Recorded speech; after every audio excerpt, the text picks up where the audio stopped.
What's going on, world? It's your boy Gemini Brown here, back with another episode of Nalo Kicking Knowledge. Today, we'll be taking a look at Mars in Aries and what it's like to have Mars in Aries in your astrological natal chart. So, let's get into it. What is Mars? Mars is the planet of action, energy, willpower, aggression. It correlates to things like our sexual drive. All in all, it shows how the individual goes after the things that it wants. What is the sign of Aries? Aries is correlating to a lot of the same things. It's the sign of masculinity, the sign of taking action, of having courage. It corresponds to our lower desires. It's the sign of the original first house, the ascendant. Okay? So, first thing you want to know about these people is that Mars naturally rules Aries. So there's a resonance here. The planet is at home, meaning that it has access to its regular or most natural qualities and tendencies. And we know Mars is a fiery planet. And to have Mars in Aries, it makes you naturally aggressive. So no matter man or woman, this is going to show someone who is their orientation towards life or the particular area in which the Mars in Aries is occurring will be aggressive, okay? And it's very likely that they have very strong desires and oh, if it's in the third house, I want to try this. I want to try that. If it's in the fourth house, oh, I want a house like this.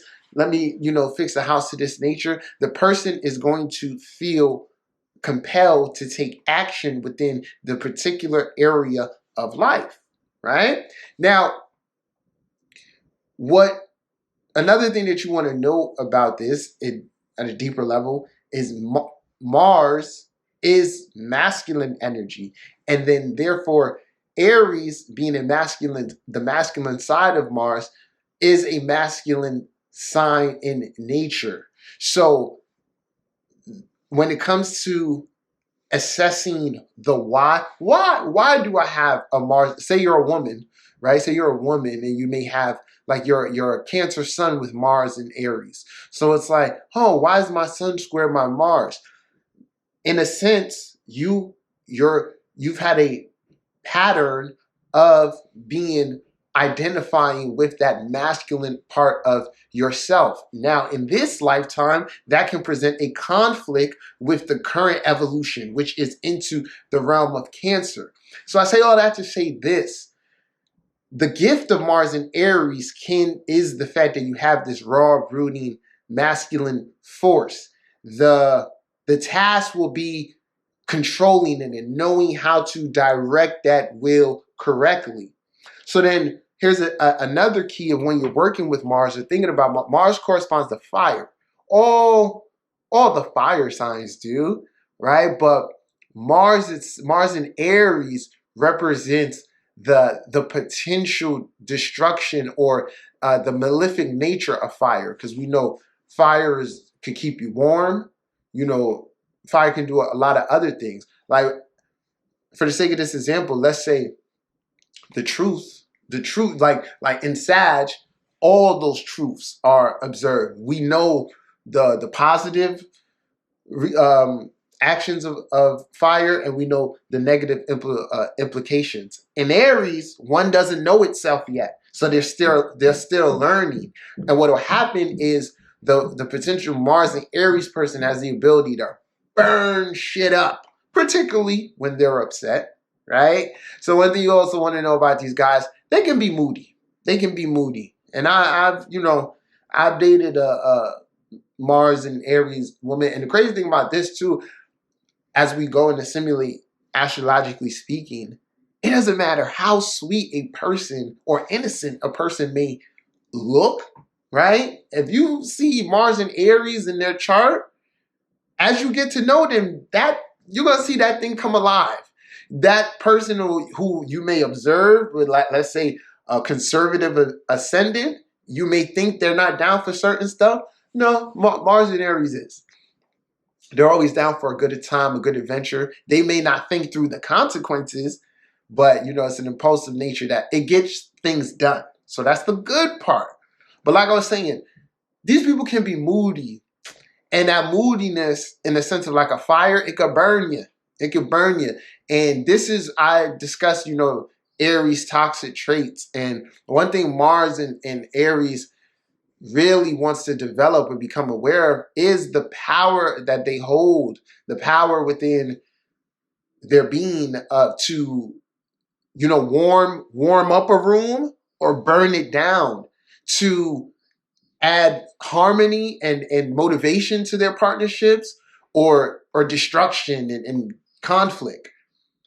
Because of the natural malefic nature, that possibility will always be there, or desire to kind of ruffle feathers. So these are the people who enjoy a good, you know, argument that leads to maybe some makeup sex and all of that. But all in all, when you evolve this energy, when you are able to have a bad day and no one know, because typically the unevolved aspect is like, I'm upset, I want everyone to know. And then that leads to kind of like destruction and propelling people away from you rather than towards you. Next thing I want to say with this, you know, being very honest, and it's just as an astrologer, you go through, you get the data, you listen, and everything. Mars in Aries it's a soldier. It is definitely a soldier. And I'm going to get to that point. But it's also a criminal. And I think the way life is set up, it's easier to be attracted towards the criminality or the underhanded things. So what I really want to say to you, particularly depending on how your Mars is set up, if it's like maybe Mars in the 2nd, squaring a Neptune, Mars in the 12th, stay away from illegal activity. Stay away from being inauthentic. It's like, for many signs, it's like a way you can take advantage, right? And this Mars in Aries kind of is always looking for the shortcut, but it evolves when it refuses to take the shortcut, when it kind of develops integrity and commits to hard work. So in the next vein, this Mars is a soldier and does well in physical-oriented activities. So one of the gifts is that you're a natural athlete. Even if you don't go on to be a professional or something like this, you are an adult that needs to maintain a healthy level of physical play and activity in your adult life. Those who fail to do so develop really high sex drives, and kind of sex becomes a way of coping with the energy rather than productively channeling it. So yeah, Mars and Aries they're supposed to have a high sex drive naturally. But what I'm saying, if you don't cultivate other aspects of self, there's an overemphasis or overcompensation through sex. Okay, and yeah, I could keep going with that, but y'all park it right there, y'all. So it's a little bit about Mars and Aries. So feel free to chime in. Let me know what you think. Hit the like button, comment, share this video for me.